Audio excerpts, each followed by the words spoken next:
6월 3일 2020년 6월 3일 수요일 아침입니다. 우리가 함께 묵상할 말씀은 창세기 14장 21절부터 15장 1절까지의 말씀입니다. 우리 창세기 말씀을 펼치시고 함께 말씀 읽어가면서 묵상해 보도록 하겠습니다. 창세기 14장 21절 말씀부터 읽겠습니다. 소돔 왕이 아브라함에게 이르되 사람은 내게 보내고 물품은 내가 가지라. 자, 지금까지 이 살렘 왕 멜기세덱의 축복의 말이 이어졌었어요.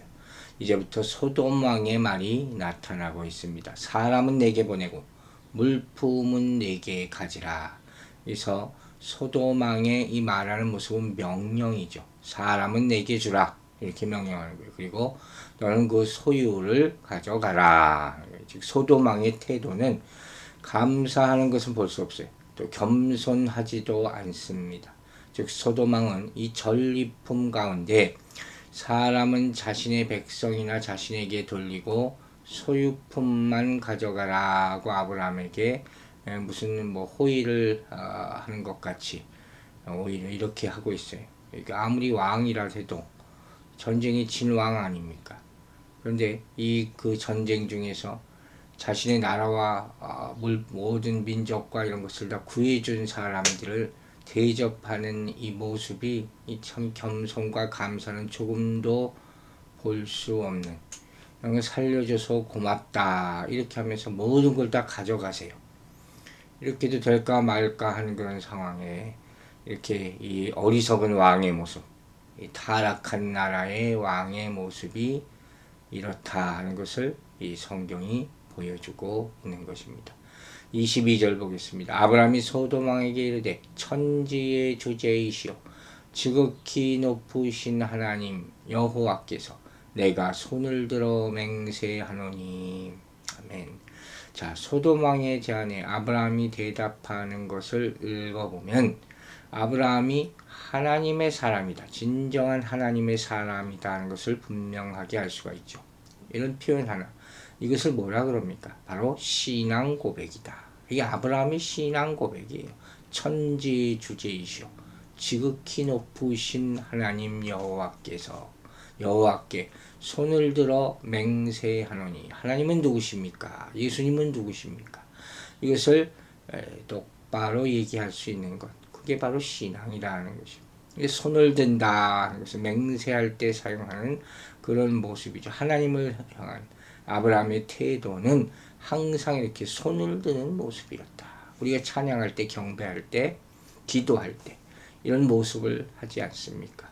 이게 바로 신앙이 몸으로 나타나는 것을 보여주는 것입니다. 즉, 이 왕이 무슨 말을 하든 아브라함은 단순히 왕 앞에 서 있는 것이 아니라 그를 돕고 계신 하나님 앞에서 서 있다. 코람데오라 그랬죠. 우리 모두가 하나님 앞에 있습니다. 그 모습을 보여주는 것입니다. 즉, 이 22절 말씀은 아브라함의 믿음의 태도를 보여준다, 이렇게 말할 수 있을 것이에요. 23절 본문 읽도록 하겠습니다. 내 말이 내가 아브라함으로 치부하게 하였다 할까요? 내게 속한 것은 실 한 오락이나 들매끈 한 가닥도 내가 가지지 아니하리라. 아멘. 아브라함은 실이나 신발끈까지도 소돔 왕에게 속한 것은 그 어떤 것도 취하지 않을 것이다. 이렇게 강한 어조로 말하는 것을 볼 수 있습니다. 즉, 소돔 왕이 자기 공로를 자랑치 못하게 하려는 그런 의도에서 비롯된 거죠. 내가 아브라함을 부자로 만들었다, 내가 준 거야, 이런 말을 안 듣겠다 하는 것이죠. 롯이 그돌라오멜에게 잡혔을 때 아브라함은 이 위험을 무릅쓰고 전쟁에 개입해서 그를 구출해 냅니다. 이 그돌라오멜의 적이었던 소돔 왕은 되찾은 재물만을 이 아브라함에게 도로 주려고 했습니다. 이 아브라함은 롯을 구하려는 일념으로 위험을 감수하고 이 전쟁에 이기게 되는 것이에요. 이기지까지의 과정입니다. 여러분, 생각이 얕은 사람은 이럴 때 이 발생하는 눈에 보이는 그 부수적인 이익에 또 마음을 빼앗기게 되는 거예요. 이 자신의 수고와 위험을 감수를 하면서 이렇게 전쟁을 한 것을 볼 때 이 소돔왕이 제안한 것은 사실 당연한 거죠. 그러나 아브라함은 여기서 또 하나님 앞에 섭니다. 혹시라도 나중에 이 올무가 될 수도 있는 것. 이런 왕이 하는 말이라면 또 뭐 트집을 잡을 수 있거든요. 그러니까 자기가 받을 수 있는 목도 받지 않는 것. 그리고 이제 탈취물의 11조를 멜기세덱에게 주는 그런 모습을 보지 않았습니까? 이와 같이 우리는 부수적인 것에 마음을 두면 큰 것을 놓칠 수 있어요. 이런 모습들이 하나님이 아브라함에게 복을 주시는 이유가 되는 것을 볼 수가 있습니다. 또 이러한 아브라함의 이 단호한 모습은 멜기세덱과 대화할 때와는 완전히 틀리죠. 그것도 발견할 수가 있죠. 아브라함은 이 전쟁에서 소돔 왕이 취할 수 있는 어떤 공로도 없다는 점을 분명히 밝히고 있는 거예요. 전쟁 전과 전쟁 후의 모습이 왕이 바뀌지 않습니까? 소돔 왕의 태도는 멜기세덱이 전쟁에서 유일한 공로자가 있다면 하나님이시라는 거예요. 지극히 높으신 하나님, 천지의 주제이신 하나님이라 이렇게 고백하고 그분께 영광 돌리는 것과 완전히 대조되는 모습입니다. 즉 멜기세덱의 관점이 하늘에 있다면 소돔 왕의 관점은 땅에만 집중되어 있는 그런 비교를 볼 수가 있는 것입니다. 여러분, 우리의 구원을 여기서 생각해 볼 수가 있죠. 우리의 구원은 전적인 선물입니다. 하나님의 은혜로 말미암아 그렇게 얘기하잖아요. 그러니까 우리의 행함이나 노력으로 된 것이 아니라는 것을 다시 한번 상기하게 되는 것이고, 오직 그리스도 예수 안에서 우리에게 주신 하나님의 은혜로 말미암는 것이다. 그러므로 우리 믿는 사람들은 자신이 받은 구원에 대한 모든 감사와 영광을 다 하나님께 돌려야 할 줄로 믿습니다. 24절 보겠습니다. 오직 젊은이들이 먹은 것과 나와 동행한 아넬과 에스골과 마므레의 분깃을 제할지니 그들이 그 분깃을 가질 것이라. 자, 아브라함이 소돔 왕에게 요구하는 것이 한 가지 있었어요. 그것은 그와 함께 전쟁터에 나갔던 자들로 그들에게 돌아갈 정당한 몫을 주십시오. 그것만 요구하는 거죠. 여기서 분깃이라는 아주 중요한 말씀이 나오죠. 분배받는 몫이죠. 나누었을 때 분배받는 몫을 얘기하는 거예요. 구약에서는 주로 기업이나 땅을 분깃이라 이렇게 표현합니다.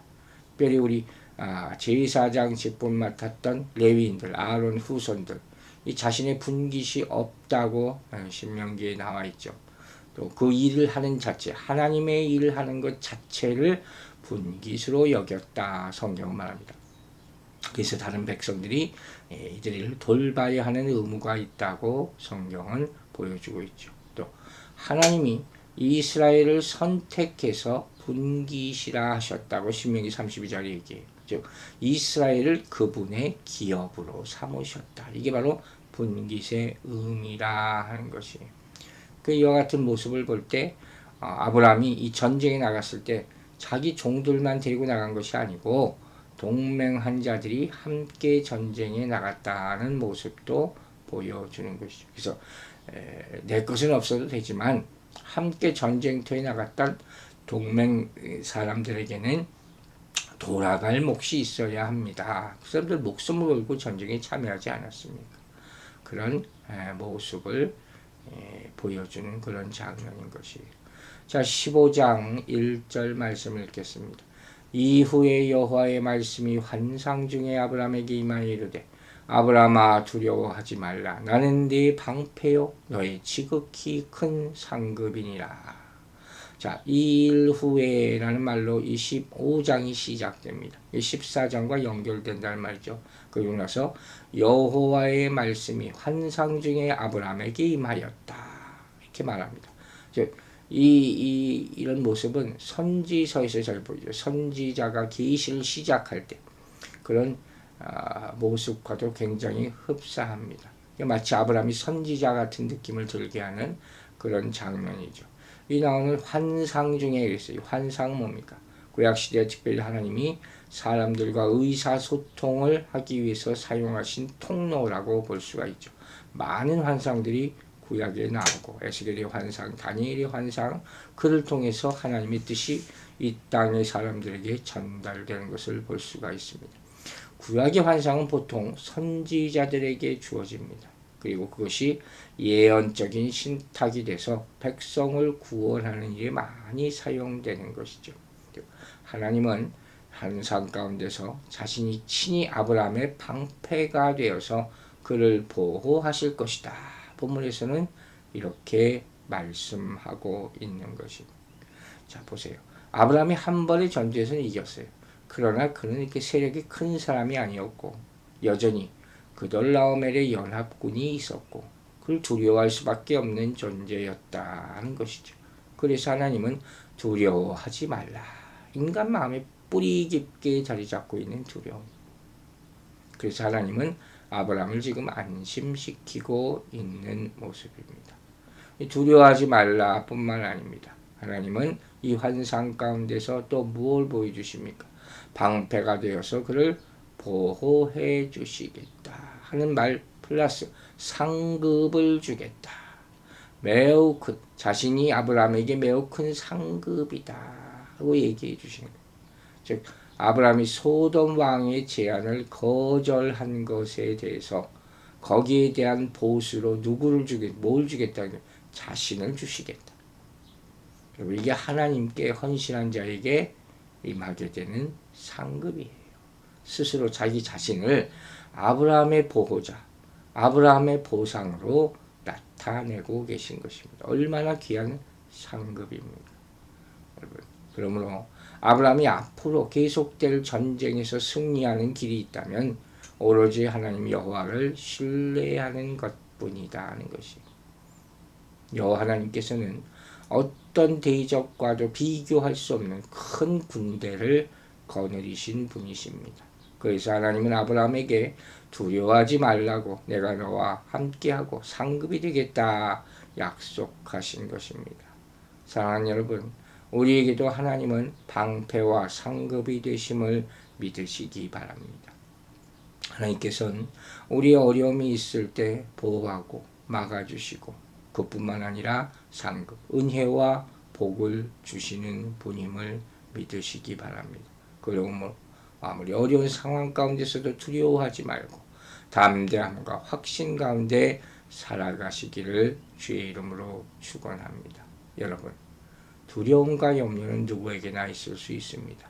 그러나 이것이 믿음의 가장 큰 적이라는 사실을 잊지 마시기 바랍니다. 혹시 지금 무언가로 인하여 두려워하고 있습니까? 모든 사람은 아마 이 두려움이 있을 것입니다. 작게는 암일에 대한 두려움이 우리를 괴롭히고 크게는 구원에 대한 두려움이 우리를 불안에 떨게 할 수가 있습니다. 특별히 지금과 같은 이 세상 돌아가는 모습을 보면 얼마나 두려운 게 많겠습니까? 하지만 이 두려움 때문에 낙심에 빠지게 되면 나는 아무것도 못하는 죄인밖에 안 된다고 생각하게 되고 무기력하게 되고 어떻게 살아야 하나 근심 걱정으로 매일매일 보낼 수밖에 없습니다. 그러나 이런 두려움을 통해서 하나님을 만나게 되면 그 은혜를 깨닫게 되고 하나님이 나를 보호해 주시고 상급까지 지켜주신다는 사실을 보게 되는 것입니다. 이 하나님의 놀랍고도 은혜로운 말씀을 매일마다 묵상하면서 두려움을 이겨내고 믿음으로 방패 되시는 상급 되시는 우리 주님 앞에 나아갈 수 있게 되기를 주의 이름으로 축원합니다. 기도하겠습니다. 아버지 하나님, 오늘도 감사로 시작합니다. 주께서 말씀 주셔서 두려움 없게 하여 주시고 주님께서 우리를 보호해 주심을 다시 한번 깨닫고 믿게 하여 주시며 우리에게 살아갈 상급 주시고 아버지가 기득되시는 것을 알게 하심을 감사드립니다. 주의 보호하심과 인도하심, 우리에게 앞길을 살 길을 열어주심을 믿고 주를 경배하오니 주여 오늘도 함께하여 주시옵소서. 감사드리며 예수 그리스도의 이름으로 기도했습니다. 아멘.